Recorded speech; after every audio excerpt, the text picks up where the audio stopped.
Panimula. Ang sumusunod ay buod ng mga kabanatang kinabibilangan ng patungkol kay Simon. Basahing mabuti at unawain ang bawat pangyayari. Isang umaga ng Disyembre, namataang naglalayag ang vapor Tabo sa Ilog Pasig. Sakay ng kubyerta, sa ibabaw nito, ang naimpluwensya at mayayamang personalidad tulad ni Doña Victorina, Kapitan General, Don Custodio, Benzaib, Padre Salvi at Irene, at si Simon. Napabilang si Simon sa mga prominenteng tao dahil tanyag siya bilang isang alahero at naging kadikit niya ang Kapitan General. Nagkwentuhan sila upang hindi mainip sa paglalakbay. Napag-usapan ang pag-aalaga ng itik at paggawa ng kanal na mag-uuganay sa lawa ng Laguna at Maynila. Nagkatinginan sina Don Custodio at mga praile dahil sa kanilang magkakaibang mithiin. Si Doña Victorina naman ay tutul na mag-aalaga ng mga itik dahil nadidiri siya sa balut.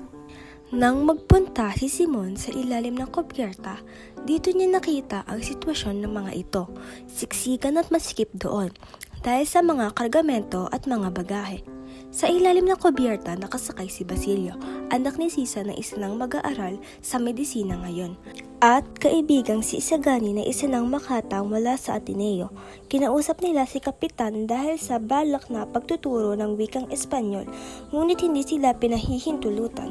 Natalakay din nila si Paulita Gomez na kasintahan ni Isagani at pamangkin ni Doña Victorina. Nag-uusap sina Simon, Basilio at Isagani tungkol sa mga alahas at alak. Ayon kina Basilio at Isagani, ayaw nilang uminom ng alak dahil nagiging sanhi raw ito ng katamaran. Nang makarating sa itas ng kubyerta, ang isa sa naging paksa upang di rin mainip ay patuloy ang kwentuhan na napunta sa mga alamat. Naikwento ng kapitan ang alamat ng malapad na bato. Banal daw ang tingin ng mga tao noon sa bato dahil sa mga elemento at espiritu. Ngunit nang masyakop ng kriminal ang lugar, sa mga tulisan na natakot ang mga tao. Naikwento rin ni Padre Florentino ang tungkol kay Doña Jeronima, na nagkaroon ng nobyong arsobispo at nagtago sa yungib ang dalawa. Napunta naman ang usapan sa lugar kung saan namatay si Ibarra. Hinanap ito ni Benzaib kung saan banda sa Ilog Pasig, habang naputla naman at tatahimik si Simon dahil siya si Ibarra, na nagpapanggap lamang na isang alahero. Paalis na sana si Basilio mula sa libingan ng ina nang may makita siyang isang lalaki. Batid niyang si Simon iyon dahil sa kasuotan nito. Habalang naguhukay si Simon na walang suot na salamin, kaya naman ibang itsura nito. Pinagmasdang maigi ni Basilio si Simon at nangilabot siya. Pamilyar ang mukha ng lalaking naguhukay sa libingan. Mas matanda nga lamang ito ngayon dahil 13 taon na ang lumipas. Puti na ang buhok at makapal na ang bigote at balbas. Ngunit kahit may bakas na ng katandaan, kilala pa rin ni Basilio ang mga mata nito at kanyang mapanglaw na muka. Hindi maiwasang makita ni Simon si Basilio, kaya ito ay tinangka niyang patayin. Ngunit naisip ni Simon na maaari niyang magamit si Basilio sa balakin, kaya hingkayat nito ang mag-aaral na sumanib sa kanya. Ngunit hindi sumang-ayon si Basilio dahil sa paniniwala na hindi makuikuha sa karahasan ang pagiganti at kalayaan bagkus sa may tutulong sa bayan. Sa pamamagitan ng pagtatapos ng pag-aaral na tinugon ni Simon, napapaano ito nasasabi ni Basilio. Ngayong pareha nilang dinanas ang karahasan nagmula sa pamahalaan. Sa huli ay hindi nagkasundo ang dalawa sa magkaiba nilang paniniwala. Tumuloy si Simon sa tahanan ni Kabisang Tales na may dalang mga pagkain at mga alahas. Dumagsa ang mga mamimiling alahas kabilang sina Hermana Penchang Sinang at Kapitan Basilio. Plano ni Penchang na bumili ng brilyante para ialay sa Birhen ng Antipolo. Abala ang lahat sa pamimiling alahas. Galak ang dala nito sa mga mamimili. Napaisip naman si Tales sa dami ng alahas na dala ni Simon. Naglabas pa si Simon ng mga hiyas kabilang ang kwintas ng dating nobya na pumasok sa pagmumungha.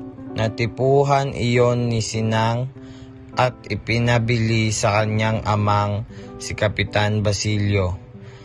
Nabili nila iyon sa halagang 500 piso. Bisperas ng bagong taon nang maglaro ng Tresillos sa isang bay-aliwan sina Padre Sibilia, Padre Irene, Padre Camora at Kapitang General sa Los Baños. Nagpatalo ang mga paring sina Irene at Sibilia kay Kapitan dahil gusto lamang nila itong makausap tungkol sa pagpapatayo ng paaralang Kastila. Ngunit maraming dahilan ng Kapitan. Hindi kasi mahalaga para sa Kapitan ang paralan kaya wala itong interes. Pinalitan naman ni Simon si Camora sa paglalaro. Sabi ni Padre Irene, ipusta raw ni Simon ang kanyang brilyante at pumayag naman ang alahero, kapalit ng isang pangako kung si Simon ang mananalo. Tinanong nila si Simon kung ano ang kanyang hiling. Sabi ni Simon, ito raw ay para sa kapayapaan ng bayan. Humaharap sa pagkalugi ang negosyanteng si Quiroga.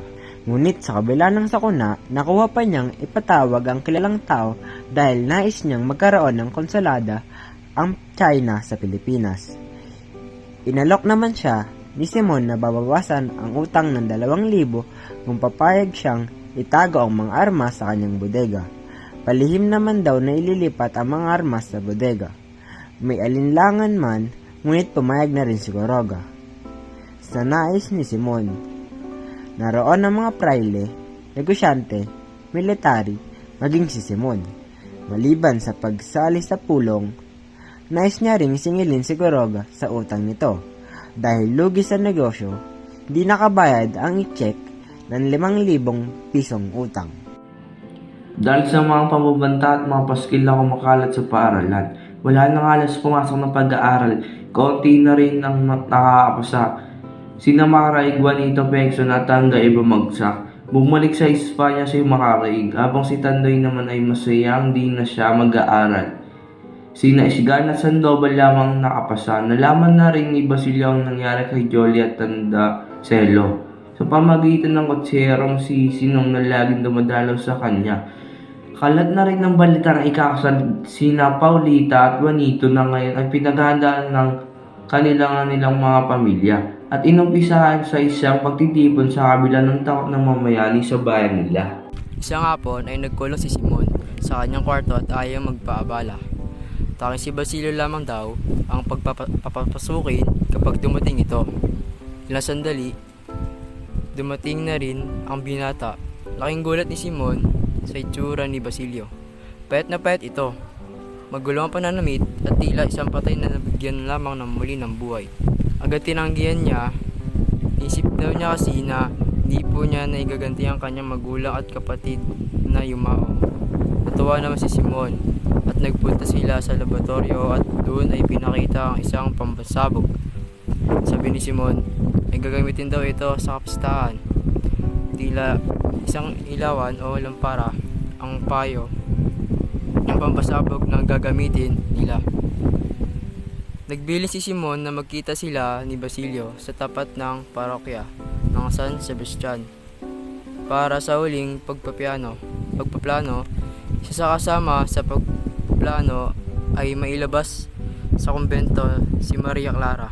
Ngunit huli na ang lahat sapagkat dalaga ay binawian na ng buhay. Kaya't ang gagawin pag-aklas ay magiging bighiganti na lamang na isa sa katuparan sa kasal ni Juanito Pelaez at Paulita Gomez. Nagumpisa nang dumating ang mga bisita sa pagiging narawan ng ang bagong kasal kasama si Doña Victoria. Nasa loob na rin ng bulwagan si Padre Salve. Pero ang general ay hindi dumarating, nakita na rin ni Basilio si Simon. Dala ang ilawan na pansabog ng mga oras na iyon.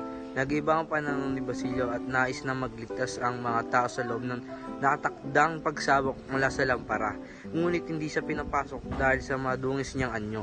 Sa di kalayuan ay nakita niya ang kaibigan si Isgani na daling umalis ang binata mula sa usapan dahil naisip ni si Paulita habang nasa itaas naman, nakita nila ang isang papel na may nakasulat na main takil Paris Juan Cristoso Maybara. Natakot ang mga tao dahil ang alam nila ay 13 taon na mula mamatay ang nakasulat ng pangalan sa papel. Sabi ng ilan ay biro lamang iyon, ngunit nangangamba ng ilan na gaganti si Ibarra. Sinabi ni Don Custodio na baka lasunin sila ni Ibarra, kaya binitawan nila ang mga kasangkapan sa pagkain. Nawalan naman ng ilang ilaw ang rampara, itatas ang mitsa ng ilawan nang pumasok ang isang anino sa loob at tinablot ang lampara, saka ito tinapon sa labas. Laking gulat ng mga panahon na ito ay biglang sumabog. Madali si Don Tiburcio dahil akala ay siya ang pinadadakip na Kastila. Ngunit ang tinutukoy ay si Simon na nasa poder ni Salerno. Ito ang si Simon na sugatan at sinabi naman ng alahero na nakuha niya ang sugat sa aksidente. Naghihinala naman ang pari sa katotohanan. Nalaman niyang isang tulisan si Simon nang mabasa ang telegrama. Tanging si Don Tiburcio lamang ang nais ni Simon na mag-alaga sa kaniya. Tumigil sa pagtugtog sa kanyang harmonya ang pari. Naisip kasi nito ang putyang pagngiti ni Simon. Nanumbalik ang lahat ng ginawa ni Simon, ang pagpapalaya ni Simon kay Isagani sa piitan at ang paggawa nito ng paraan upang makasal sina Paulita at Juanito. Agad na pinuntahan ng pari si Simon sa silid nito. Nakita niyang tila nanghihina na ang alahero. Tila may malubhang sakit. Nalaman ng pari na nagpatiwakal ito at uminom ng lason. Dinasalan ng pari ang binata hanggang nalagutan ng hininga. Kinuha ni Padre Florentino ang kahang bakal na kinalaglalagyan ng kayamanan ni Simon at ito ay kanyang itinapon sa dagat at sinabing, itago ko nawa tikasan sa kalaliman na kasama ng mga korales at mga perlas. Kung sa isang banal at matayog na layon ay kinailanganin ka, ay pahintulutan na makuha ka, samantalang dyan ay hindi mo ililiko ang katwiran at hindi ka mag-uudyok ng kasakiman.